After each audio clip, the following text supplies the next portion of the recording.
বিসমিল্লাহির রহমানির রহিম। বিসমিল্লাহির রহমানির রহিম।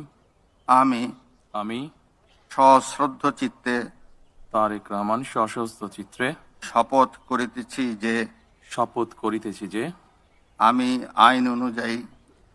আইন অনুযায়ী সরকারের প্রধানমন্ত্রী পদের